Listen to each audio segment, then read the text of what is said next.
buhay o kabiguan, ng ligaya o lungkot. Kaya marapat lamang na tanggapin si Jesus bilang tagapagligtas at Panginoon.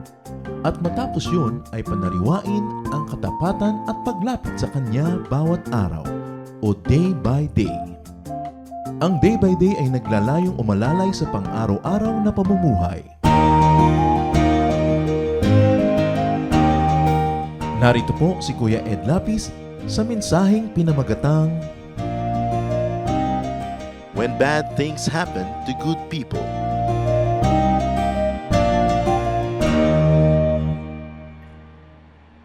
Job 38:33. Do you know the laws that govern the heavens, and can you make them rule the earth?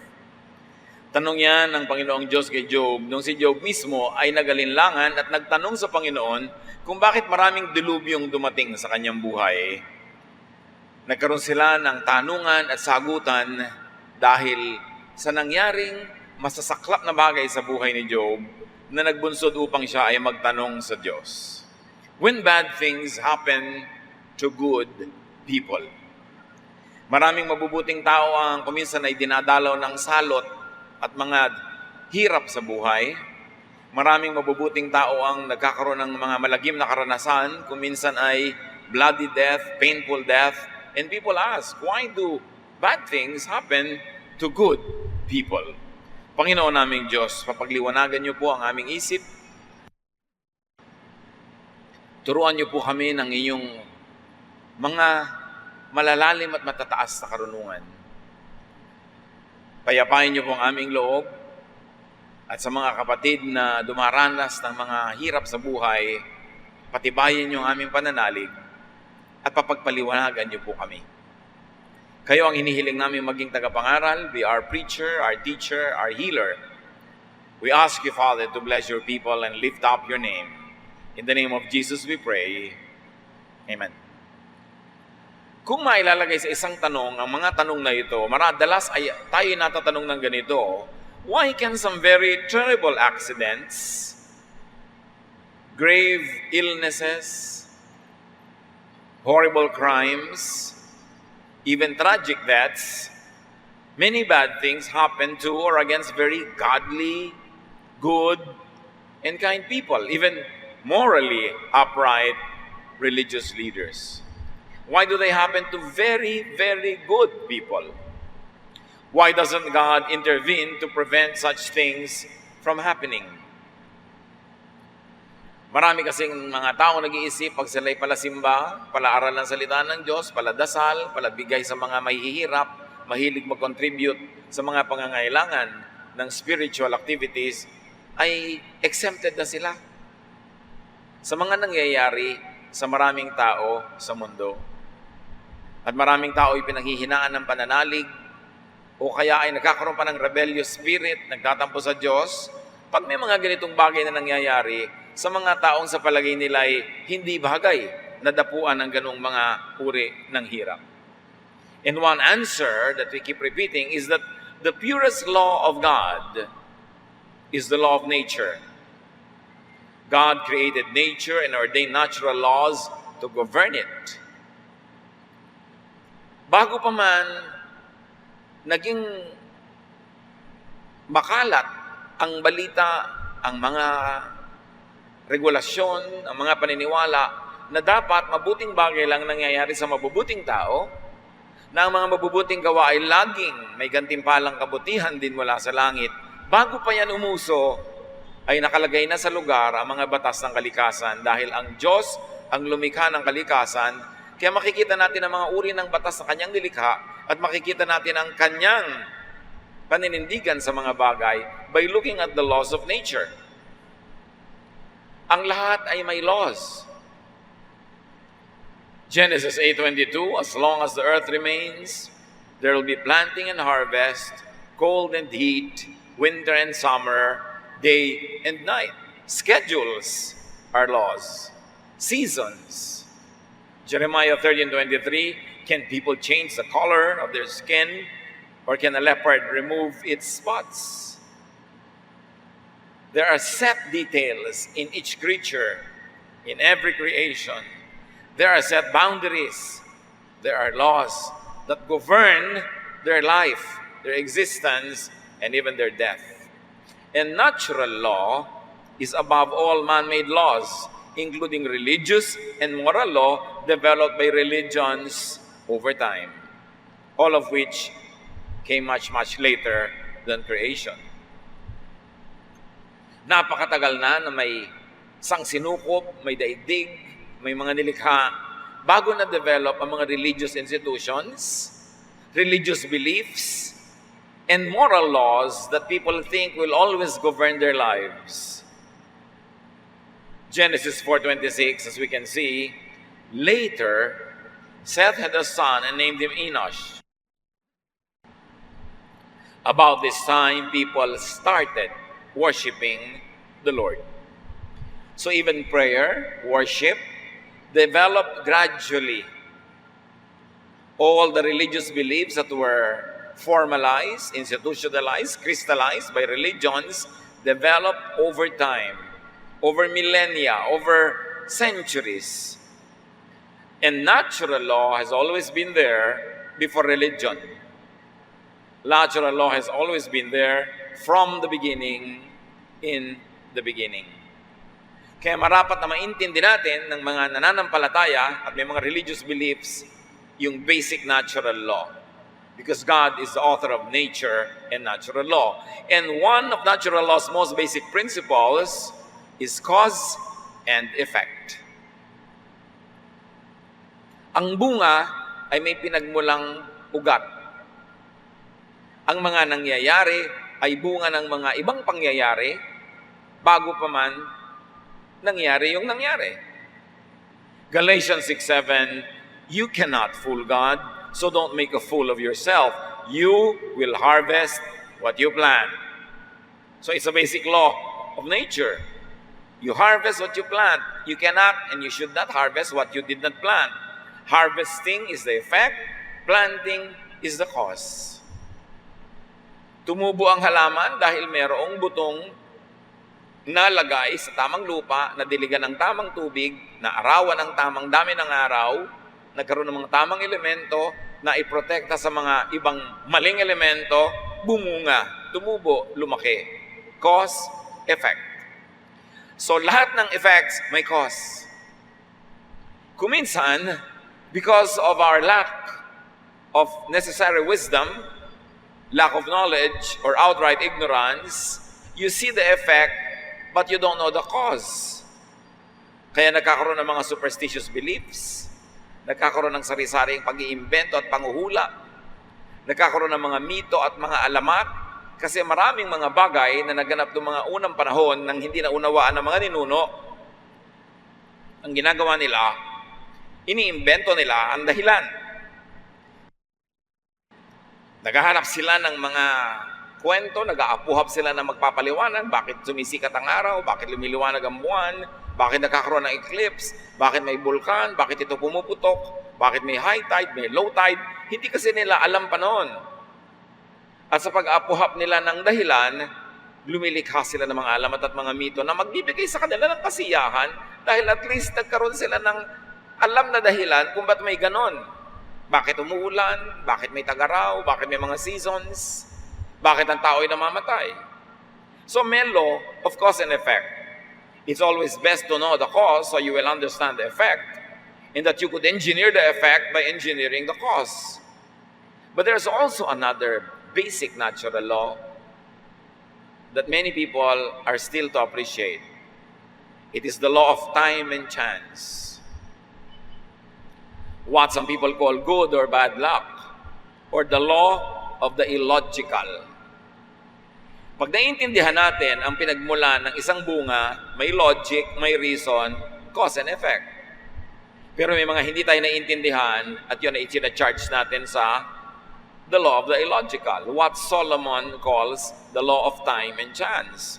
Para kasing walang equation, walang correspondence, ang cause and effect. Parang disconnected. Parang bakit nag-aral naman ako, hindi ako pumasa sa exam? Dahil nag-aral ako, logically, dapat papasa ako. Pero pag nalaman mo na, ay, kasi pala yung pinag-aralan ko, hindi lang itinanong, hindi ko tuloy nasagot ng tama, di alam mo na ngayon yung cause, alam mo na yung effect, naintindihan mo siya. Pero habang hindi mo naiintindihan yon, nakasalalay yung iyong pangunawa doon sa, minalas ako. Bakit siya? Ang bagal-bagal niyang tumakbo, nanalo sa karera. Hindi mo malaman ng dahilan, sasabihin ba, ay, sinuwerte, pinalad, na-bless, etc., etc. Sabi ni Solomon sa Ecclesiastes 9:11-12, here is something else that I have learned. The fastest runners and the greatest heroes don't always win races and battles. Wisdom, intelligence, and skill don't always make you healthy, rich, or popular. We each have our share of bad luck. None of us know when we might fall victim to a sudden disaster and find ourselves like fish in a net or birds in a trap. Sabi ni Solomon, yes, maraming cause and effect. If P, then Q. We understand the root, then we will understand the fruit. Pero may mga bagay din na lingid sa atin, hindi natin batid, tulad ng, hindi naman lahat ng pinakamabibilis tumakbo na nanalo sa karera, hindi lahat ng malalakas na nanalo sa mga digma, at hindi laging napupunta ang kayamanan, ang kalusugan, ang popularidad sa matalino o sa mahusay at maalam. Sabi niya, may kanya-kanya tayong swerte at malas sa buhay. Bakit merong babaeng pagkaganda-ganda, walang nanliligaw? Meron namang hindi kagandahan, pero namutaktak ang mga admirers. Magtataka ka. Meron kaklase mo ng elementary, laging bagsak sa test, laging napapagalitan. Pero nung nakita-kita kayo ng reunion, siya to kayaman-yaman. Ano nangyari? May ganun talaga. May kanya-kanyang palad. Diyos ang nakakabatid ng cause and effect noon. Pero marami sa atin, hindi natin alam yung cause. Kaya ang understanding na lang natin sa effect, sinuwerte, minalas, ganun. Under trial, na-bless, etc. Pero ang paliwanag ni Solomon, ganun talaga yon. Hindi laging if P then Q. Hindi laging may logic, may dahilan ang mga bagay. Meron at merong walang paliwanag. At sabi niya, ang buhay ng tao, kumisang bigla-bigla ka na lang nasusukol, na para kang isdang hindi mo malay isipin, ba't bigla kang nasa loob ng lambat ng isang mangingisda? O para kang isang ibon na bigla ka na lang nalaman mo, na-trap ka na pala. At maraming ganong tao. Ang galing-galing namang businessman, bigla na lang nalugi. Ang lusog-lusog. Lahat ng kinakain, organic. Ang ayos-ayos ng healthful system at method niya sa buhay, tas nauna pang namatay doon sa mga nakalubog sa bisyo. Meron kung sino yung kaingat-ingat, siya ang nauunang mamatay. Iba-iba. If terrible things happen, there are causes that make them happen, whether or those are known or unknown, whether those are reasonable or unreasonable. Because morality and religiosity, even righteousness and rightness, exempt no one from natural law, from cause and effect, from time and chance. Hindi laging ang mabubuting tao ay naliligtas sa sakuna. Kung minsan, yung mabuti pa nga ang nagkakasakuna. Hindi lahat ng masasamang tao'y dinadapuan ng sakit. Kung minsan, sila pa yung mahaba ang buhay. Hindi lahat ng mabait ay pinapalad na yumaman o guminhawa. Minsan, yung pangang laging nang lalamang, siya pa tong yumayaman. Sabi ni Solomon, ganun ang buhay. Time and chance happens to all. It is no guarantee that if you are religious or spiritual or morally upright, na ikaw ang giginhawa, titiwasay, ikaw ang uunlad. When the morality of the persons involved does not and cannot alter the outcome of natural cause and effect. Kahit ka madadasalin, mabait, makadiyos, pag napabayaan mo ang iyong pagkain ng tama, pagpapahinga ng tama, dadapuan ka ng sakit. Hindi ko mo missionary ka na namamangka patungo sa malayong mga gubat, twin souls, hindi ka nalululunin ng buhaya kung sakaling nalaglag ka sa tubig. Hindi ko mong patungo ka sa prayer meeting o sa worship ay hindi na mababangga ang sinasakyan mong tricycle.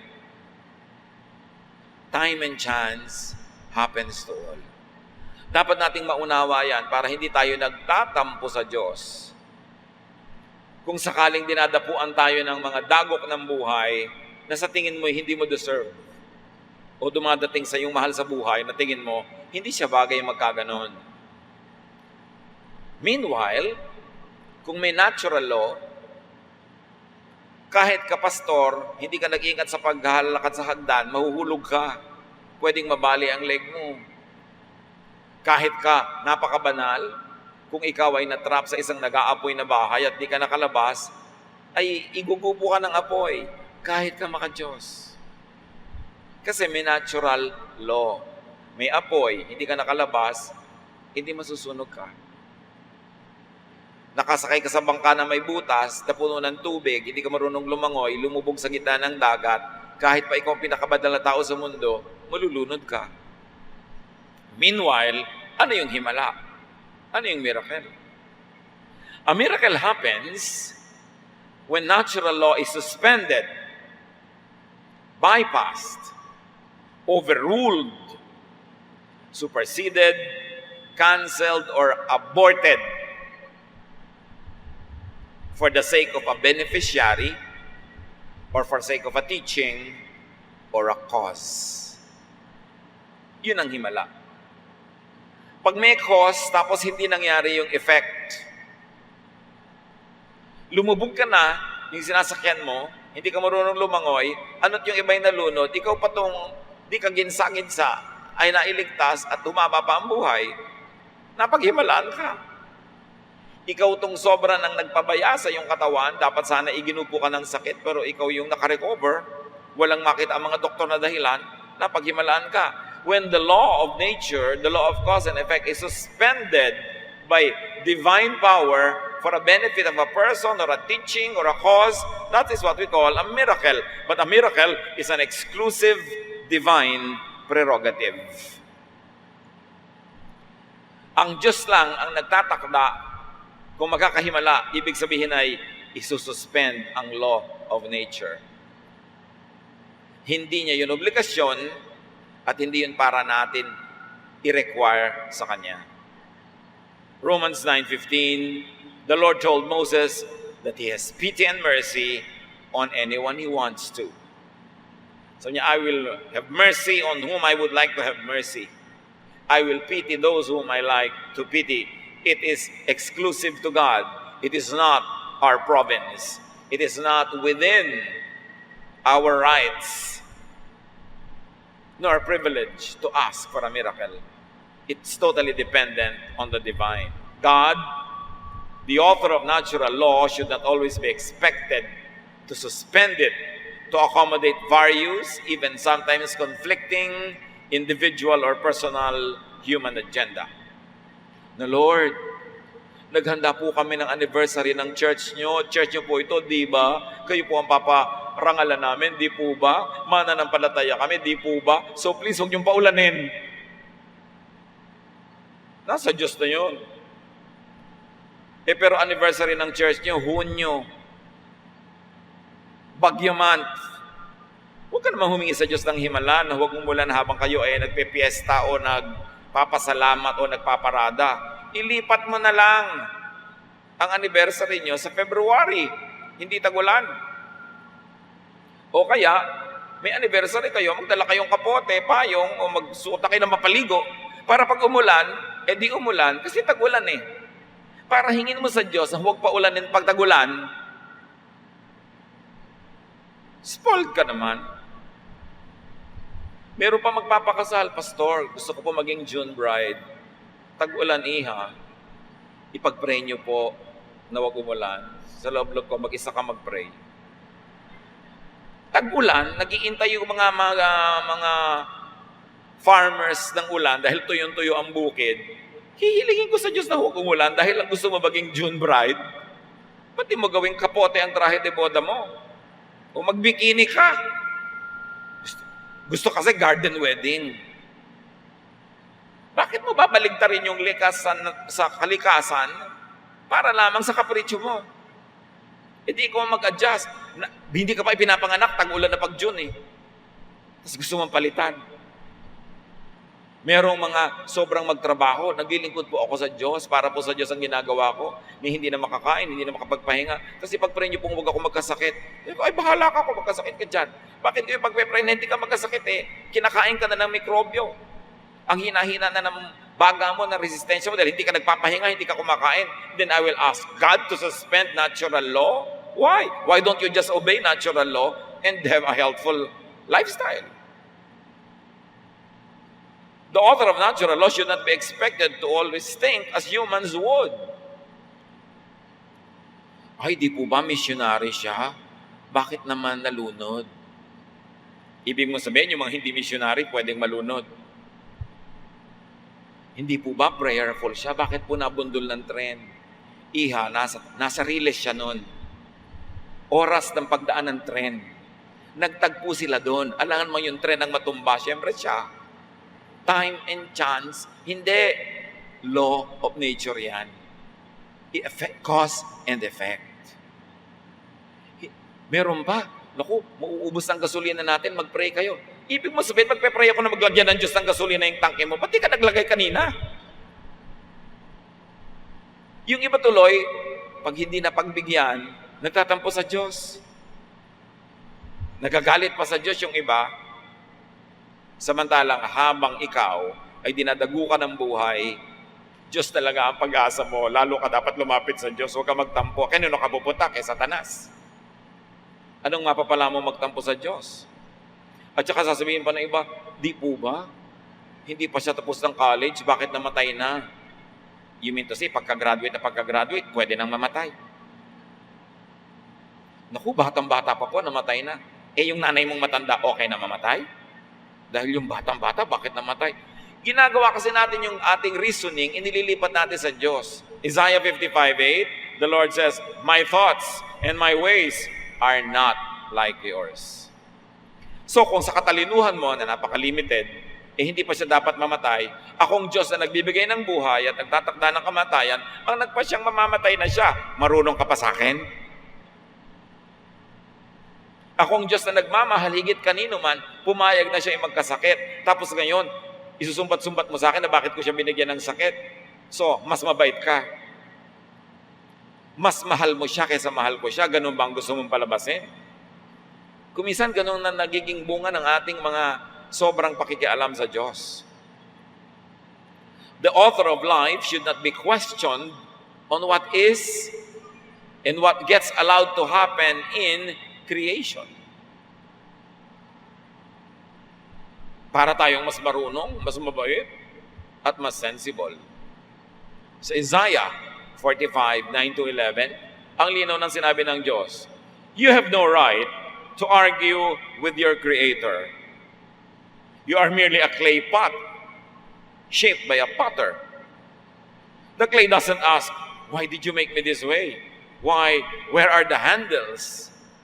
Children don't have the right to demand of their parents, what have you done to make us what we are? I am the Lord, the Creator. Do you dare question about what I have done? Do you dare question me? So tayo daw ay parang palayok, putik, na ginagawang palayok. Ang Diyos yung gumagawa ng palayok. Wala kang karapatan sabihin sa Diyos, bakit na ganyan ang nagiging korte ko? Bakit ako humahaba? Bakit ako nagiging bilog? Nasaan ang tangkay? Bakit wala akong tangkay? Sabi niya, puti ka lang, ako ang gumagawa, manahimik ka dyan. Ang mga anak ay walang karapatang magtanong sa magulang na, bakit tayo kulot? Ba't hindi tayo matatangkad? Bakit tayo maiitim? Bakit tayo ganito? Bakit ganun sabi? Wala kang karapatan, anak ka. Kung anong ginawa sa'yo, tanggapin mo and live the best possible way. Hindi mo sisisihin ang mga kamag-anak mo kung bakit ganitong height nyo, bakit ganitong weight nyo. Dahil sila man, anak din sila ng mga kalololohan mo. Tanggapin mo ang ibinibigay sa'yo. Huwag kang makipagtunggali sa Diyos. Sabi, nangangahas kayo na tanungin ako kung ba't ginagawa ko ang aking mga ginagawa. Meanwhile, there are other reasons why bad things are allowed to happen to good people. Una, di ba? Logic, law of nature, cause and effect. May dahilan eh. Yung iba naman, hindi mo lang maintindihan ang dahilan. Nagmumukhang the law of chance. At yung isa, to spare them from worse things that could possibly happen.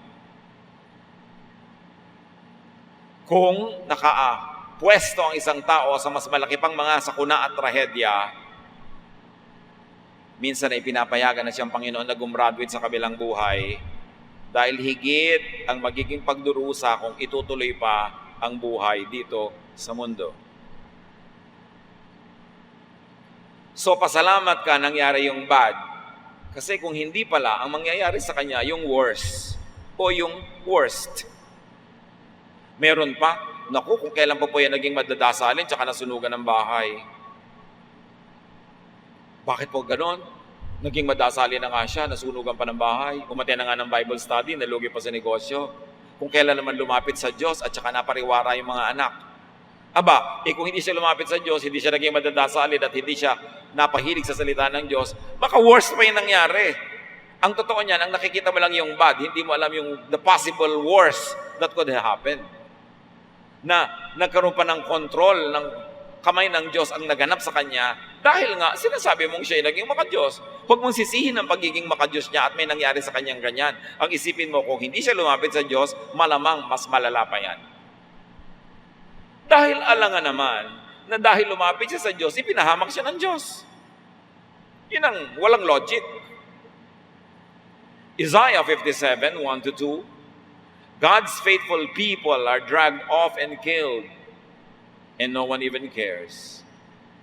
Evil sweeps them away, but in death they find peace for obeying God.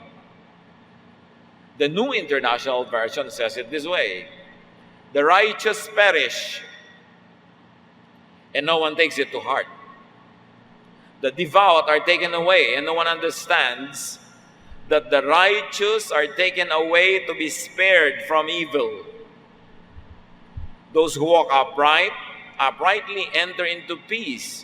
They find rest as they lie in death. Sa mga kamatayan na iniisip natin hindi deserve nung namatay, hindi pa oras, hindi pa dapat, sinabing napakalinaw, ang mga matuwid, mayroong mga matuwid na kinukuha na agad para iligtas sila sa mga napakaraming kasamaan at sakuna at dilubyong maaaring dumating sa kanilang buhay. Kung kaya't sa kamatayan, nakakakita sila ng kapahingahan. The bad happened instead of the worse or the worst.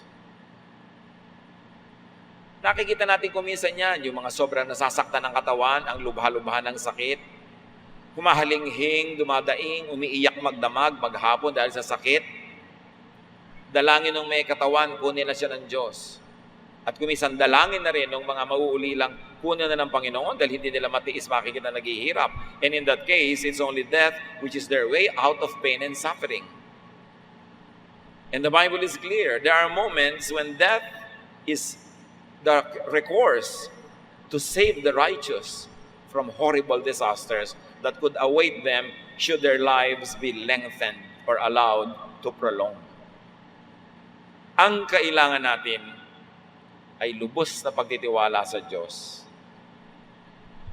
Na alam niya, higit sa alam natin, ang pinakamabuti, na mahal niya tayo at mahal niya yung mga mahal natin sa buhay, higit sa ating pagmamahal sa ating mga sarili, na higit kanino man, siya ang may malasakit at ang ginagawa niya at pinapayagang mangyari sa ating buhay, lingid man sa atin ang dahilan o hindi man natin maintindihan, dapat tayo magtiwala. 2 Corinthians 5:8, sabi ni Pablo, I would prefer to be away from the body and at home with the Lord. Sasabihin pa ng iba, ang hirap-hirap naman nung naging kamatayan niya, masyadong tragic. Ang difference between physical life and death is only a split second. Buhay ka, nalagot ang hininga mo, patay ka na. Walang mahirap doon. Ang mahirap kung minsan ang tagal-tagal mo may sakit, nagdurusa ka, hirap na hirap ka. Pero yung mamatay, walang hirap yon. Yung malalagot ang hininga mo, i-give up mo yung spirit mo. The spirit returns to God instantly, and the body is prepared to return to the ground, to dust. Walang hirap doon. Ang hirap kuminsan, yung nagkakasakit ka pa, yung proseso, but kamatayan itself is just a painless split second. And in many people who suffer, it is their way out of suffering. It is their way into rest. Nagmamahal tayo at kuminsan ang pagmamahal ay nakakahilam, nakakabulag, nakakapagdilim at nakakapagpakitid ng pananaw. Kaya iba nagtatampo pa sa Diyos. Sabi niya, ang bait-bait niya, ang buti-buti niya, bakit siya pa? Ibig mo sabihin, yung biyanan mo pwede. O yung manugang mo, yung bayaw mo pwede, pero siya hindi kasi mabait siya. Ang totoo niyan, the most important postscript in all of this is that no one is really fully good. No one is good enough to deserve exemption from natural law. No one is good enough to be exempted from pain and suffering. No matter how good and kind, nobody is good enough. Nangyayari lang kasi, pag lalo't namatay na, naroromanticize natin ang kanyang kabutihan, ang kagandahang loob. Kasi siyempre, pag patay na, hindi mo na inuungkat-ungkat pa yung mga mali, yung mga kasalanan, puro mabuti. Nagmumukha tuloy ang buti-buti niya, nagmumukha tuloy masama ang Diyos. Bakit siya hinayaang mamatay? But Romans 3:10 says, as it is written, there is no one righteous, not even one. So huwag natin sasabihin, bakit siya pa? Bakit naman hindi siya? Ano naman ang napaka-special sa kanya para i-exempt siya ng Diyos? Walang mabuti. Meron lang tayong moments ng kabutihan, may mga moments tayo ng hindi kabutihan, at madalas ay mas marami pa ngayon. So nobody deserves a special treatment from God. God is good to us, not because we are good or we deserve it. It's only because He is really good and kind. And He is gracious. No one is good enough to be exempted from the law of nature, from time and chance, from God's mysterious ways. Not even Job.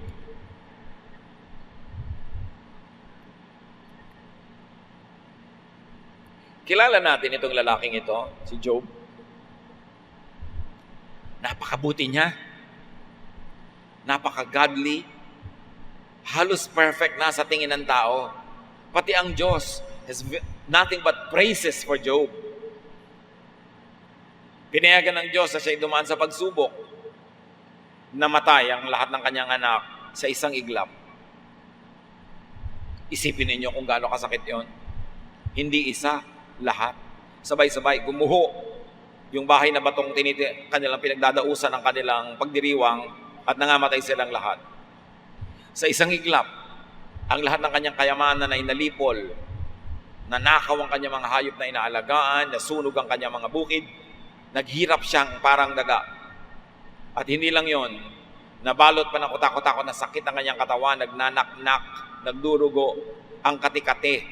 Binubudburan niya ng abo, kinakaskas niya ng mga basag na palayok upang maibsan ang kati.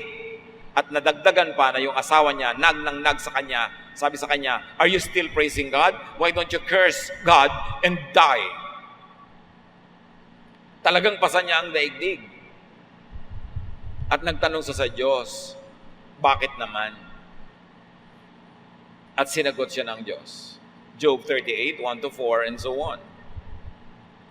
From out of a storm, the Lord said to Job, why do you talk so much when you know so little?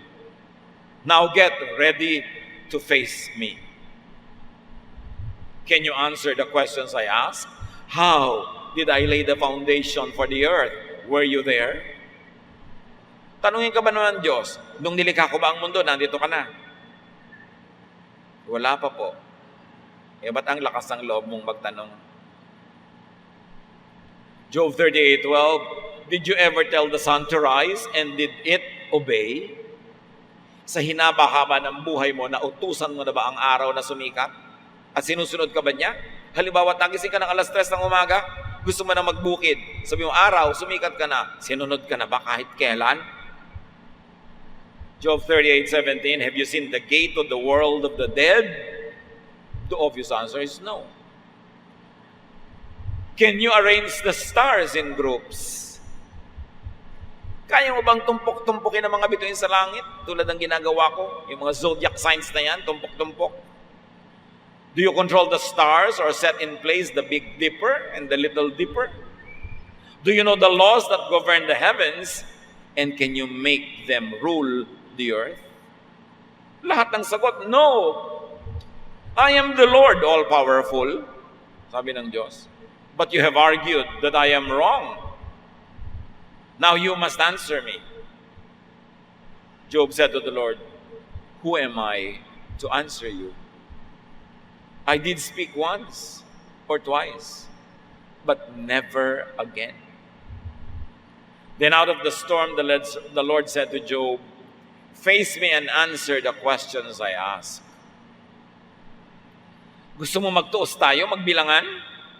Magkwentahan?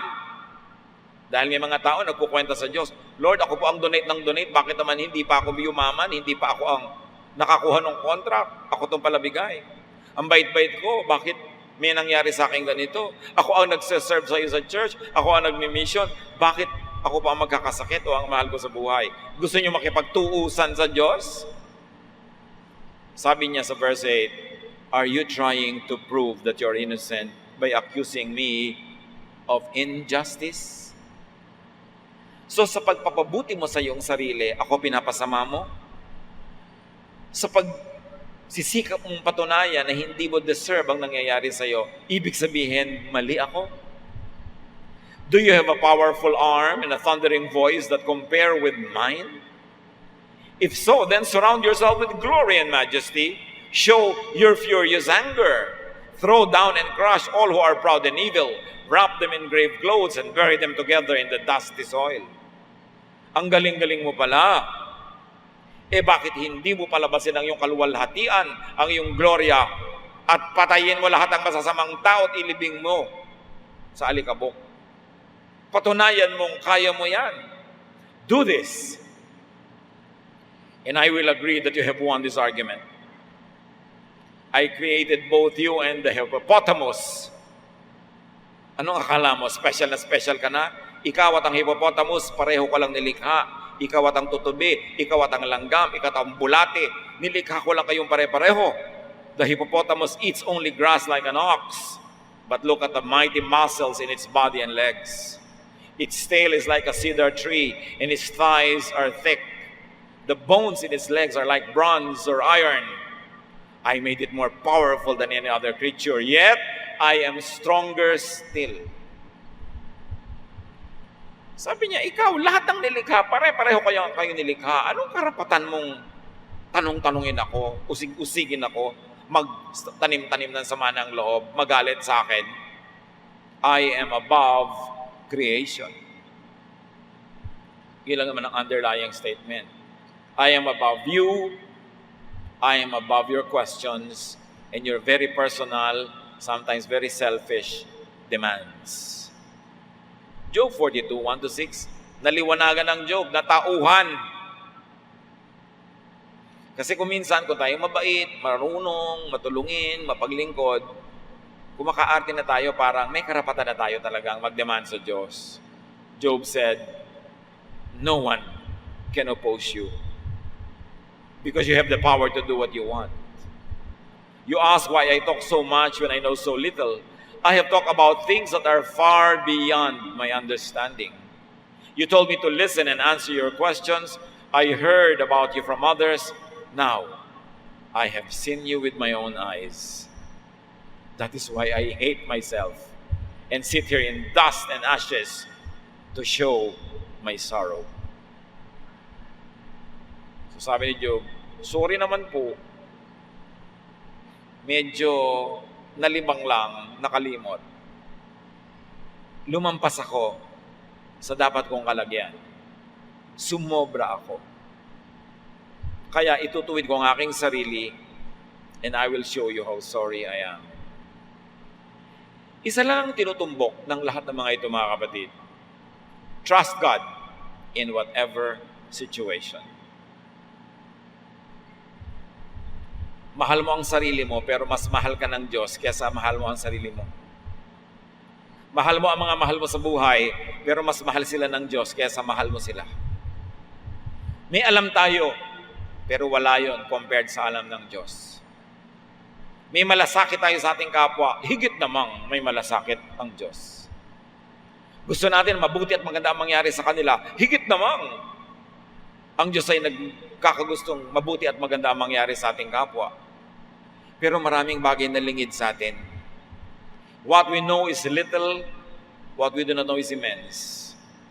And the little that we know could be clouded by our selfish agenda, by our very personal needs and wants. Maaari ang kakaunti nating alam ay madiliman pa, matakpan pa ng ating mga makasariling layunin at hangarin sa buhay, na kung sakasakaling hindi yung gusto natin ang nangyayari, minsan natatanong pa natin at napagdududahan ng Diyos. Mahal tayo ng Diyos. Sa kamatayan o sa buhay, sa kasalatan o kasaganaan, sa liwanag o dilim, hindi yun maiiba at hindi yun dapat maiba ang pananaw natin kung tayo dumaranas ng paghihirap o ang mga mahal natin sa buhay. Sa katunayan, lalong humihirap ang kalagayan, lalong tibayan ang pananalig, lalong tibayan at higpitan ang kapit sa Diyos dahil doon na lang tayo may pag-asa. Pag dumarating ang mga pagsubok at hirap, hindi ng panahon para magtampo ka pa sa Diyos. Walang ka na ng lahat-lahat. Romans 8:37 to 39. In everything we have won more than a victory because of Christ who loves us. I am sure that nothing can separate us from God's love. Not life or death. Not angels or spirits. Not the present or the future. And not powers above or powers below. Nothing in all creation can separate us from God's love for us in Christ Jesus our Lord. Wala. Naintindihan man natin o hindi, mahal tayo ng Diyos. Malinaw man o malabo sa ating isip, mahal tayo ng Diyos. Maginhawa man tayo o nahihirapan, mahal tayo ng Diyos. Buhay man tayo o bawian ng buhay, mahal pa rin tayo ng Diyos. Sabi ng New International Version, the same verses. No. In all these things, we are more than conquerors through Him who loved us. For I am convinced that neither death nor life, neither angels nor demons, neither the present nor the future, nor any powers, neither height nor depth, nor anything in all creation will be able to separate us from the love of God that is in Christ Jesus our Lord. Wala tayong naisip, maiisip, at iniisip na maaaring maghiwalay sa atin sa pag-ibig ng Diyos sa pamamagitan ni Jesus. Walang kasalatan o kasaganaan, walang dilim o liwanag, walang oras, nakaraan, ngayon o bukas na maghihiwalay sa atin sa Diyos. When bad things happen to good people or to your good self, trust God. That will be your strength. That will be your grace. That will be your salvation. Hold on to God. Don't choose any other or anything else. Hope in God. And hope is seeing things beyond the eyes. Faith is the assurance of things hoped for, the assurance of things not seen. Yung senses natin limited, marami pang katotohanan na hindi naaabot, nadidinig, nakikita, naaamoy, nasasalat ng ating senses. Hope in God, find comfort in God because He promised it, and continue to honor God no matter what the circumstance. Panginoong Diyos, sa aming pagdaan sa mga hirap ng buhay, be it physical or emotional or spiritual, be it material, turuan mo na kami laging sa inyo umasa, magtiwala, manalig, manindigan, at sa inyo kami sumilong. Huwag kaming padaya sa bulong ng mga kaaway, sa bulong ng duda, sa bulong ng tampo, ng hinanakit, ng galit. Turuan mo na habang humihirap ang kalagayan, lalo kaming sa inyo tumawag. Patawarin niyo kami kung dumarating ang panahon at kung nangyari na kami ay nagduda, nagtanong, naging rebellious, nagtampo sa inyo. Kayo ang pinagmulan ng buhay, kayo ang nagsusustain ng buhay, sa inyo kami dapat manalig kahit hindi kami laging sang-ayon dahil hindi namin naintindihan. Mga kapatid, sino man sa atin ngayon ang dumaraan sa matinding hirap ng buhay, ano man yon, emotional, spiritual, financial, physical, I'd like to pray for you right now. You stand and we're going to ask God to strengthen your faith, to touch your life, to broaden your understanding of God, and to strengthen the relationship. Kung meron tayong mabigat na pinagdaraanan, at kung minsan natutokso na tayo magtanong, magduda, may natutokso pang lumayo sa Diyos, magtampo, you stand up because the Lord is here. And we're going to pray together. Dear Lord, sa pagtayo ng mga anak mong dumaranas ng matindi, mabigat, mahigpit na mga hirap, turuan mo na lalo kaming lumalim sa pananalig. Lalo kaming humawak sa inyo na mahigpit. At lalong sa inyo lang tumitig at sumunod. Makinig sa inyong tinig kung madilim at di namin kayo makita. Turuan nyo kami magtiwala ng walang patakaran at tanggapin ang hinahaya at pinapayagan mong dumating sa aming buhay. Ito man ay ginhawa o hindi ginhawa. Ito man ay hirap o saya. Ano man, Panginoon. Ang ituro mo sa amin ay patuloy na mamuhay ng tama, mamuhay na nagbibigay ng luwalhati sa inyo, na kahit kami naghihirap at nahihirapan ay huwag kaming tumigil na maging mabait at mabuti. Makapanindigan kami sa aming pananalig. At kung nagkakamali ay agad ditong makilala at ihingi ng tawad sa inyo. Narito ang iyong mga anak, O Diyos. Iba-iba. Iba-iba ang dala. Iba-iba ang bigat. Sa inyo lang lahat kami maasa. Bigyan mo nawa ng ginhawa ang mga nararamdamang hirap ng loob, hirap ng katawan, hirap ng espiritu. Pagaanin mo nawa, kalooban niyo ang nagaganap. But we pray from you, O Lord, to you from our point of view, no matter how limited it is. And from our limited and very human point of view, I pray, O God, that you will give immediate relief to your people if it is your will. We ask that you're going to open the windows of heaven and let your light shine upon your people. Let your face shine brightly upon our lives. And may you touch each one of us. Hipuin mo ang bawat isa sa iyong makapangyarihang paraan. Bigyan mo, Panginoon, ng malalim na kapayapaan, pananalig, at patibayan ng loob. Magsiupo kayo mga kapatid at magpatuloy sa diwa ng panalangin. Continue to be with the Lord, alone with the Lord. Pray, bring to Him the heaviness of your heart. Whatever problems you have, ask for solution. Ask for immediate relief. And if not, ask for patience. Ask for faith. Ask for perseverance. Lord, as your people continue to dwell in the realm of prayer, be with each one of us. Touch our lives as we glorify you with our submission, with our faith, with our thanksgiving. Mapag-isa tayo sa piling ng Panginoon at patuloy na dinggin ang kanyang tinig at tanggapin ang kanyang mapagpalang hipo sa ating buhay.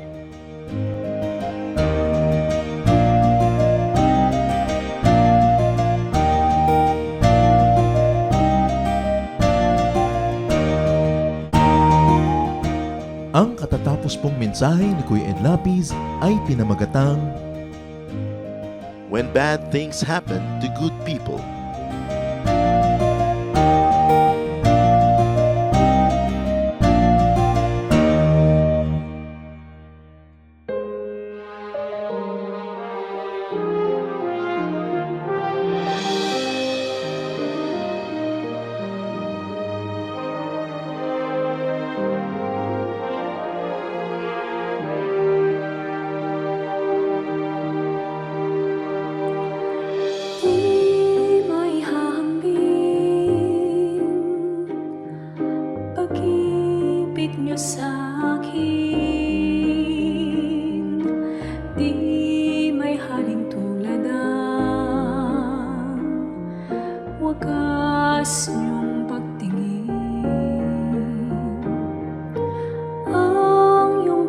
pagmamahal, sadyang walang hadlang,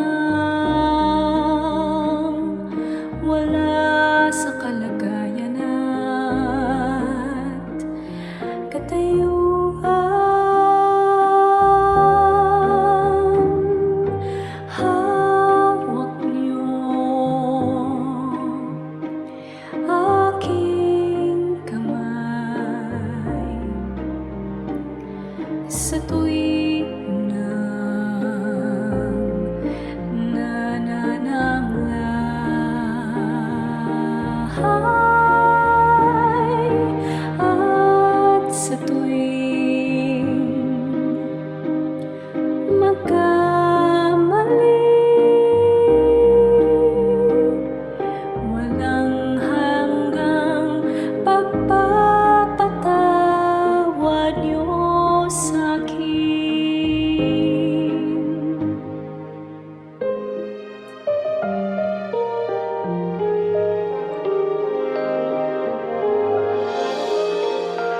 Di may hahambing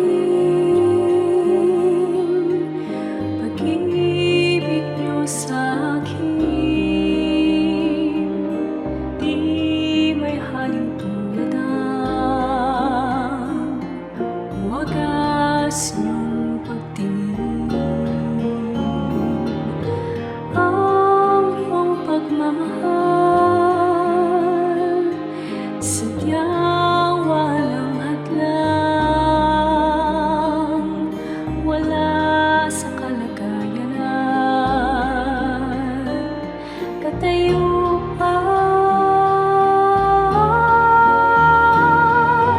Hawak niyo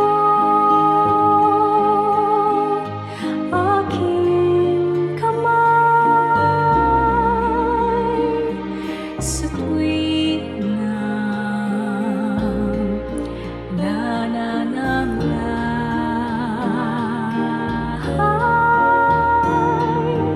at sa tuwing magkamali.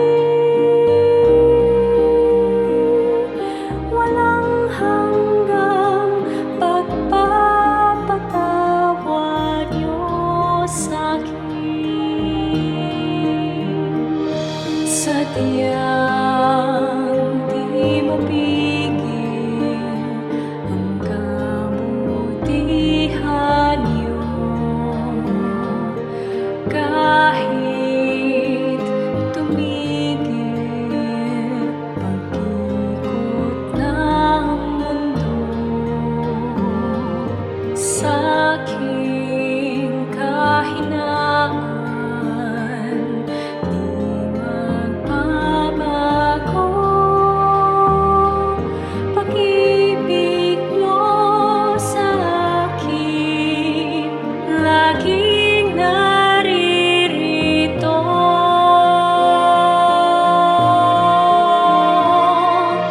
Hawak niyo aking kamay sa tuwing nanananglahay at sa tuwing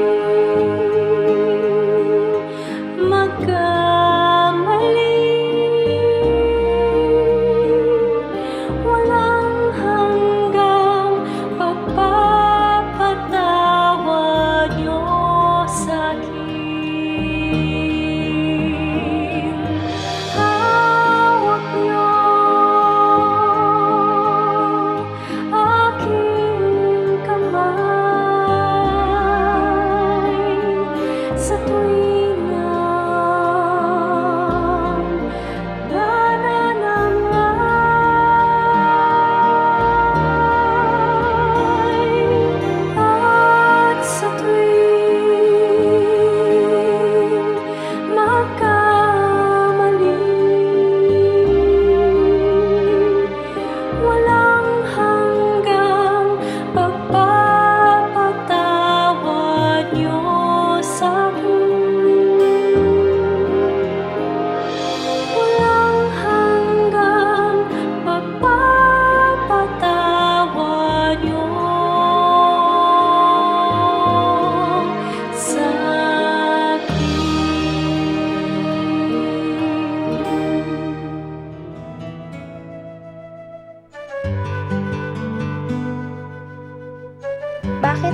nakabukas ang mga pintuan ng mga Pilipino. Tayo kasi ang buhay nating Pilipino, lalo yung katutubong Pilipino, hindi natin masyadong iniisip yung privacy. Ang gusto natin is to share. Kaya ang lalaki ng mga bintana, kita ka ng kapitbahay. Sa ilalim nga ng bintana, may ventanillas pa. Konti lang mga dingding sa bahay ng Pilipino. Ayaw natin ng division. Ang gusto natin maaliwalas. Because the spirit of the Filipino is free. He wants to roam. He wants to go around. Kaya ganon din yung mata mo, dapat malayo ang nararating. At sa atin, yung mga kwarto sa mga traditional Philippine homes, ginagamit lang yan pag nagbibihis ka. Nagpapalit ka ng damit, pero hindi talaga doon natutulog ang mga tao. Sama-sama yan doon sa sala. Kahit sila Jose Rizal, ang laki-laki ng bahay nila, isang malaking banig at isang malaking kulambo, sama-sama sila sa sala. Doon sila natutulog. Kasi nga, we thrive in each other's company.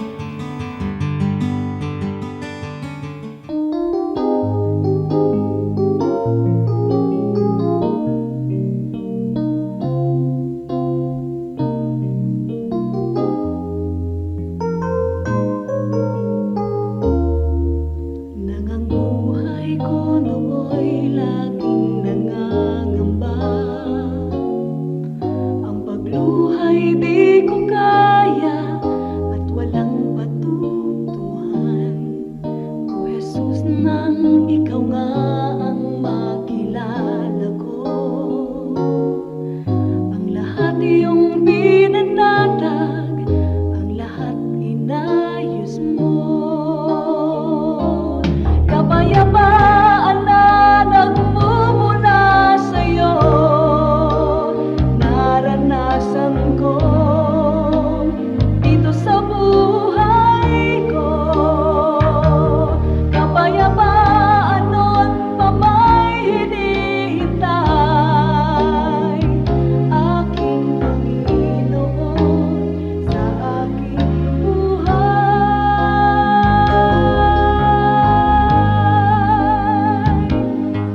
Sakit naman ng unos, ang takot ay ganap. Sa pagtawag kay Jesus, papayapa ang lahat. Kapayapaan na nagmumula sa'yo, naranasan ko dito sa buhay ko. Kapayapaan na aking hinihintay, aking Panginoon sa aking buhay,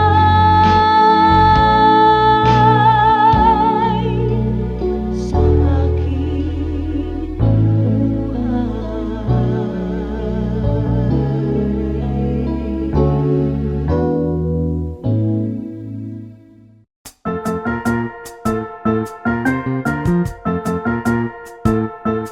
Oras na po para pansamantalang magpaalam ang programang Day by Day.